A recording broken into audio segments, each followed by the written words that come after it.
Hello बच्चों, let's see this question and here this question से explain any 3 features of constitution of the France drafted in 1791।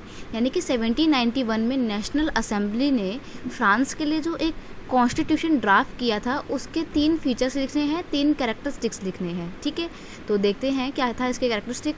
पहला है, after the constitution of France drafted in 1791 France became constitutional monarchy and the power of king limited a great extent.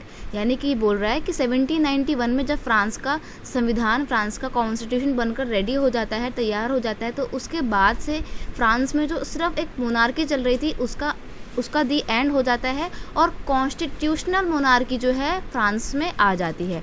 Constitutional monarchy का मतलब होता है कि राजा भी होगा और कॉन्स्टिट्यूशन भी होगा, लेकिन जो राजा है वो कॉन्स्टिट्यूशन के अकॉर्डिंग काम करेगा, अपनी मन मर्जी से कुछ भी नहीं कर लेगा। पावरिंग जो है राजा की वो शेयर होती हैं अलग अलग ग्रुप्स के बीच में। ठीक है, तो इससे पावर जो है ग्रुप किंग की जो पावर है जो पहले मोनार्की में बहुत ज़्यादा थी उसमें भी काफ़ी हद तक कमी आती है कॉन्स्टिट्यूशनल मोनार्की में। ठीक है, तो ये एक चीज़ हुई थी कि राजा की जो शक्तियाँ थी, राजा की जो पावर थी उसमें काफ़ी कमी देखने को मिलती है आफ्टर द कॉन्स्टिट्यूशन।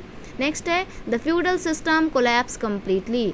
आपको पता है जब तक फ्रांस में रेवोल्यूशन नहीं हुई थी 1789 से पहले फ्रांस में कौन सा सिस्टम काम कर रहा था? फ्यूडल सिस्टम काम कर रहा था। फ्यूडल सिस्टम एक ऐसा सिस्टम होता है जिसमें जो अमीर और अपर क्लास के लोग होते हैं वो लोअर क्लास के लोगों से अपने एरिया में काम करवाते हैं। ठीक है, या फिर उनसे टैक्स जो है वो वसूला करते हैं। तो सिमिलरली फ्रांस में भी होता था। फर्स्ट एस्टेट और सेकंड एस्टेट के लोग जो हैं वो फ्यूडल लोग हुआ करते थे जो थर्ड एस्टेट को एक्सप्लॉइट करते थे, उनसे टैक्सेस को वसूला करते थे। ठीक है, सारा का सारा टैक्स का भार किसके ऊपर था? थर्ड एस्टेट पे था। लेकिन जब फ्रांस में कॉन्स्टिट्यूशन आता है तो जो पूरा फ्यूडल सिस्टम था ये कम्प्लीटली अबॉलिश कर दिया जाता है, इसको कम्प्लीटली जो है एंड कर देते हैं, ख़त्म कर देते हैं। ठीक है, नेक्स्ट है, privileges were taken away from the nobility and the clergy. Simple सी बात है, जब फ्यूडल सिस्टम जब ढह जाएगा, ख़त्म हो जाएगा, तो क्या होगा? जो नोबिलिटी थी और जो क्लर्जी थे, नोबिलिटी कौन थे? नोबिलिटी सेकंड एस्टेट के थे और क्लर्जी जो थे वो कौन से थे? फर्स्ट एस्टेट के थे।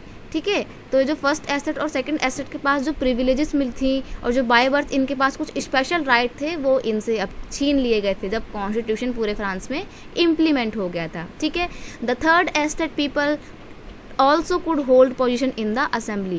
क्या होता था जब तक फ्रांस में कॉन्स्टिट्यूशन नहीं था, मोनार्की काम कर रही थी, तो उस दौरान जितनी भी हाई पोस्ट हुआ करती थी, पॉलिटिकल पोस्ट हुआ करती थी असेंबली वगैरह में, उसमें कौन बैठा करता था? सिर्फ फर्स्ट एस्टेट और सेकंड एस्टेट के लोग ही बैठा करते थे। लेकिन जब से कॉन्स्टिट्यूशन आया, सब लोग बराबर हो गए, तो अब जो थर्ड एस्टेट के लोग थे उनको भी अपॉर्चुनिटी मिलने लगी थी कि वो भी असेंबली में जाके बैठ सकते हैं और पॉलिटिकल एक्टिविटी में पार्टिसिपेट कर सकते थे। तो ये थी कुछ कॉन्स्टिट्यूशन की कैरेक्टरिस्टिक्स जो कि फ्रांस में आफ्टर 1791 में आई थी, जब फ्रांस में कॉन्स्टिट्यूशनल मोनार्की एस्टैब्लिश हो गई थी। ठीक है, I hope you understand it well. Best of luck.